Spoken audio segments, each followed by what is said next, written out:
I've been thinking. Yes, I salute you for joining us today. I'm excited to talk to you about Halloween. Halloween. People are getting ready for Halloween to go out trick-or-treating. I want to talk to you because I want you to pay attention to some safety measures. But I want to look at Halloween for a minute because I don't want to get into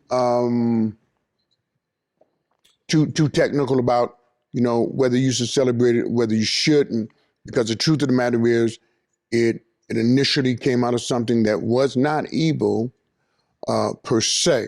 Halloween is the contraction for All Hallows Eve, a holiday observed on October 31st, the evening before All Saints or All Hallows Day. This is something that you can research yourself.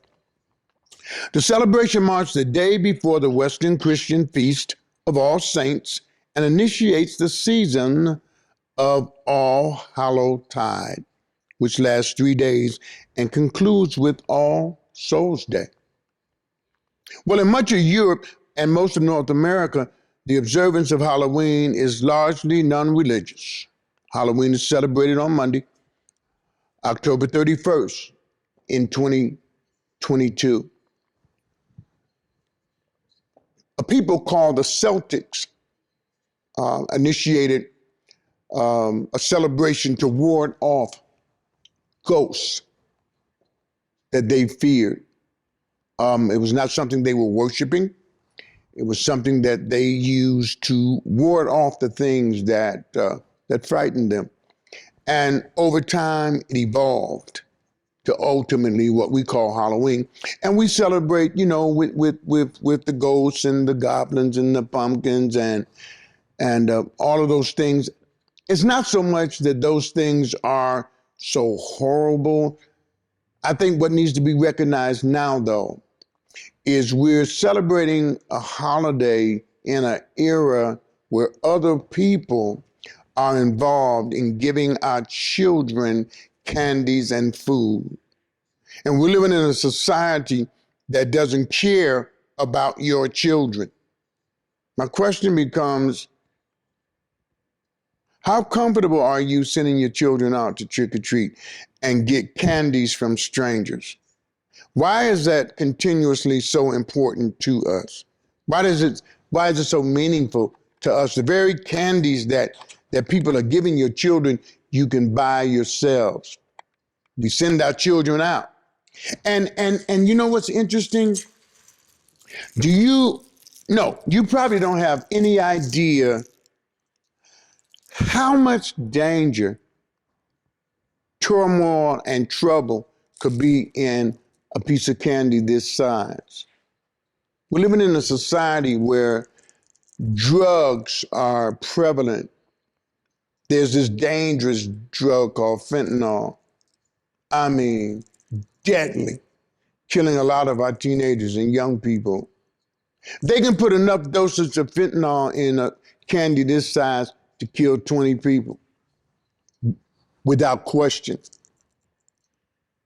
People are putting razor blades in fruit. And I know people say, Pastor, we on top of that. We ain't letting our kids. My point is, what are you celebrating? We send our kids out into the darkness of the night. Now, I know the toddlers, I know parents are with them, but are you checking every morsel, every piece of candy? We're trying to celebrate in a way as if we're celebrating within the confines of a caring society. I think it's dangerous. I think it's something you should look into. All of the candies that they get, you can purchase. How about having a family gathering in the yard where you hunt for candy, but you put it there? It's candy that you know is safe. What is this all about? What is it all about? Are you weaning off the fears of ghosts and goblins? Are you celebrating it even in the right spirit? But certainly, should we continue to put our children in jeopardy to celebrate a holiday most people not only don't understand, don't really care about. So my question to you is, man has done what he's always done, and no matter what may have been good in terms of its initial intent, we always find a way to make it negative and deadly. What's the point of Halloween really for you? Simply for the bag of candy or the pillowcase full of candy, of which 90% you probably shouldn't touch. Don't you think that's at least something you should think about?